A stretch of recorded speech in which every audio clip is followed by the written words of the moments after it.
My name is Rita Rosenthal, and I teach in the July Institute, the Dr. Beth Samuels Drisha High School program, and continuing education here at Drisha.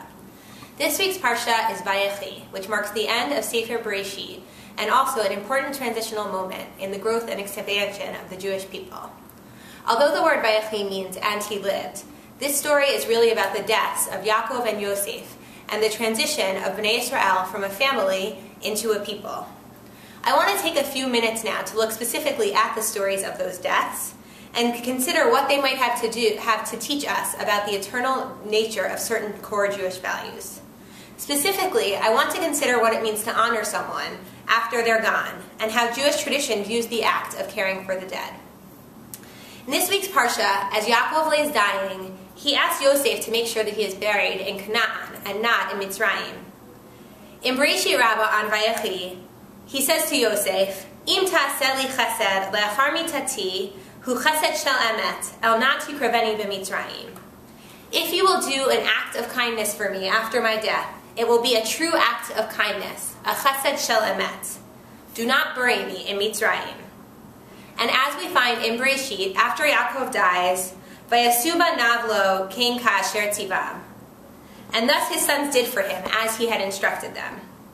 Vayisu oto banav arza Canaan, vayikrevu oto b'ma'arat sadeh hamachpelah asher kana Avraham et hasadeh achuzat kever me'at Ephron hachiti al pnei Mamre.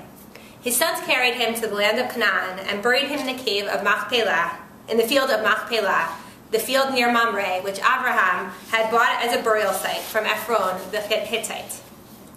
Vayashov Yosef Mitzrayma, hu ve'achiv echav ve'kol ha'olim ito likbor et aviv acharei kovro et aviv. After burying his father, Yosef returned to Egypt, him and his brothers and all who had gone with him to bury his father. So what Chazal teaches us here is the notion of chesed shel emet, a true type of loving kindness. But what we need to think about here is, what does it mean in the context of this story? What does it mean for Yaakov to request a chesed shel emet when he asks for his bones to be carried back to Eretz Canaan? And how are those notions carried forward? Usually we talk about chesed shel emet in terms of death, because it is the only kindness that cannot be repaid. The person who has died has no way of expressing his gratitude to the ones who has attended to his or her burial. However, the last Mishnah in the first parak of Sota presents an interesting alternative model. This Mishnah is dealing with the notion of midah keneged midah, or what goes around comes around, as we say in English, which claims that both people who sin and for people who do good, the same will be repaid to them. The final case of the Mishnah is actually based on our story, the deaths of Yaakov and Yosef, which is somewhat unexpected because we usually think of death as beyond these structures of midah keneged midah, and instead think of it in terms of chesed shel emet. But the Mishnah says, Yosef zaka likvor et aviv, ve'ein be'achiv gadol mimenu, shene'emar, vayal Yosef likvor et aviv, vayal imo gam rachav ve'gam parashim. Yosef merited to bury his father, and there were none among his brothers greater than him. As it says, and Yosef went up to bury his father, and he brought with him both chariots and horsemen.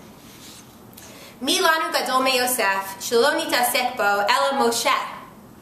Moshe zaka ba'atamot Yosef, ve'em b'Yisrael gadol mimenu shene'emar, vayikach Moshe et atamot Yosef imo.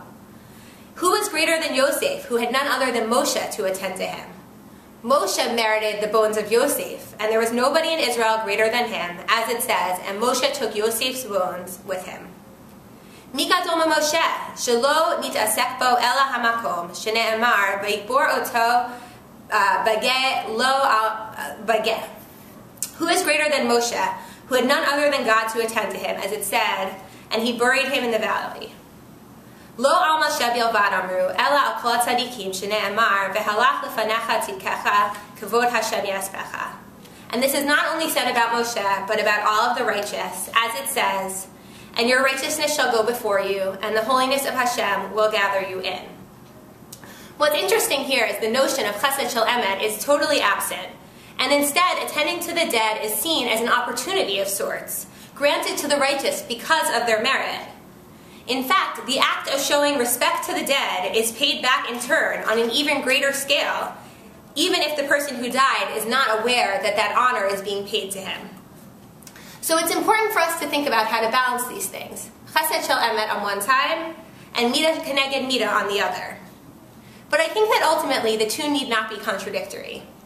If we are to give of ourselves without expecting anything of return, if we can achieve this elusive value of chesed shel emet, then we will build a world in which our values are imbued and paid back to us as a form of midah keneged midah, but also paid forward to our communities. We strive for righteousness not because of what we can get from it, but because it is worthwhile in and of itself. Shabbat Shalom.